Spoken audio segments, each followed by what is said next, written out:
Na semana em que a apresentadora Xuxa revelou ao país os abusos que sofria na infância, o SBT Brasil traz uma história intrigante. Um professor de um dos colégios mais tradicionais de Vila Velha, região metropolitana de Vitória, está na cadeia acusado de pedofilia. Mais de 14 alunos do maternal dizem que ele abusou sexualmente das crianças dentro da sala de aula. A família do professor nega e diz que ele é vítima de uma grande injustiça.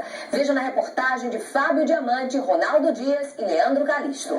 Quem vê a alegria no vídeo da festa junina não imagina o que estaria por vir.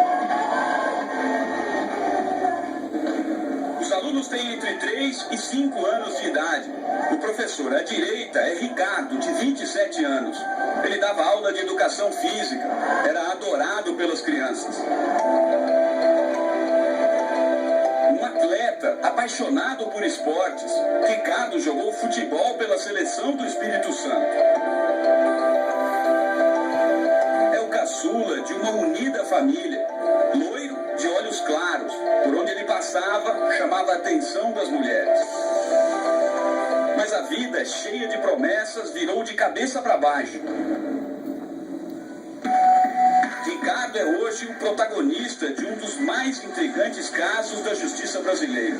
Ele está preso há mais de 70 dias no Espírito Santo. A acusação, pedofilia.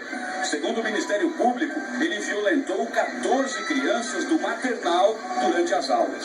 A nota que ele tocava no bumbum dela nas brincadeiras. A investigação começou aqui, na Delegacia de Proteção à Criança e ao Adolescente, em outubro do ano passado. Em março deste ano, 5 meses depois, o Ministério Público pediu a prisão e denunciou o Ricardo à Justiça. Só que o inquérito não havia terminado. A polícia ainda não estava convencida de que os crimes de fato tinham acontecido. Essa investigação ela foi ao Ministério Público para um parecer e foi assumida pelo Ministério Público e por lá tramitou. O delegado Marcelo Nolasco ouviu dezenas de pessoas. Enquanto alguns pais acusavam Ricardo, outros defendiam o professor. A mãe de um aluno de 6 anos disse que numa reunião na escola, alguns pais fizeram um julgamento sumário de Ricardo e que foi criado um pânico coletivo. As crianças que, segundo os pais, relataram a violência, foram submetidas a exames do Instituto Médico Legal, o IML. Os resultados foram negativos.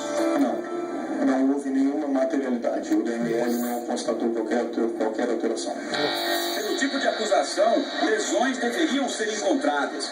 Documentos do processo, que corre em segredo de justiça, revelam que Ricardo teria usado este espaço, chamado de Sala do Tapete Mágico, para violentar os alunos. Meninos e meninas teriam sido despidos. Ele pedia para as crianças ficarem de cueca e de calcinha em sala. Ele ficava rebolando o bumbum das crianças na sala de aula. Era a brincadeira do dragão. O professor, ainda de acordo com a acusação, colocava os alunos em fila, deitados de barriga para cima, abaixava os uniformes e tocava nas partes íntimas de meninos e meninas. Eram as cosquinhas. Depois, ainda desfilava de calcinha e sutiã vermelhos. A sala, segundo a promotoria, ficava trancada. Tudo isso teria sido contado pelas crianças, mas apenas aos pais e a 2 psicólogas particulares. Só 3 alunos foram ouvidos no chamado depoimento sem dano, quando um psicólogo faz as perguntas numa sala especial, feita para casos de violência contra crianças e adolescentes. Estes depoimentos, que foram apenas de 3 crianças, elas não relataram atos de abuso. Na escola, ninguém viu nem percebeu qualquer comportamento diferente nos alunos. O tradicional Colégio São José foi além. Sem saber que estava sendo gravada, a diretora da escola disse que a violência não aconteceu. Eu não tenho nada a falar que isso aconteceu. Para a escola não aconteceu. A denúncia, segundo a diretora, teria um único objetivo: dinheiro. Esse pai que está acima, ele saiu da escola, dentro da escola não tem tudo. E ele está interessando tudo. A escola se sentiu obrigada a demitir Ricardo.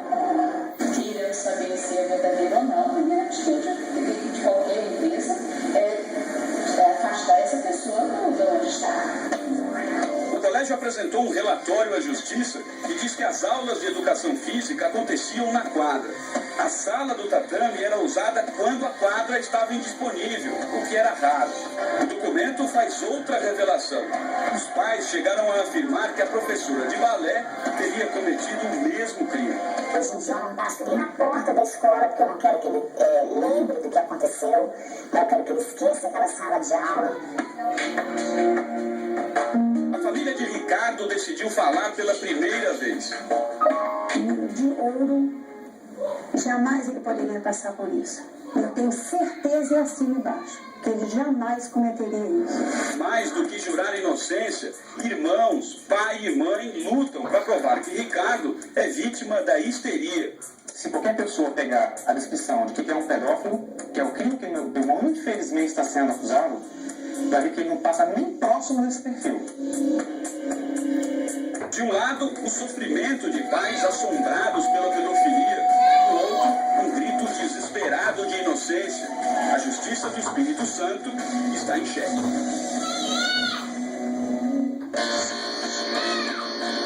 Amanhã você vai entrar conosco num presídio de segurança máxima para ouvir o que o professor Ricardo tem a dizer. Fazer alguma coisa que uma forma eu amava fazer, que era trabalhar com criança, eu sabia fazer e machuca muito. Talvez seja mais fácil ser acusado de outros crimes do que desde que eu estou sendo acusado. E o que dizer de um caso desse? Se fosse a mãe do professor, teria certeza da inocência dele. Se fosse a mãe de uma das crianças, jamais duvidaria da palavra dela. A Justiça do Espírito Santo tem um caso salomônico nas mãos. Quem não conhece a história das duas mulheres que reclamam a maternidade do mesmo filho? Levadas à presença do rei, o sábio Salomão decide dividir a criança ao meio. Só aí descobre-se a mãe legítima. Ela abre mão do filho, prefere o sacrifício de perdê-lo à dor de vê-lo morrer. Que a sabedoria seja guia nesse caso. Que a justiça equilibre razão e emoção. E como rei bíblico, revele a verdade. Muito bem, vamos voltar à greve e voltar a falar com a companheira Karen Bravo.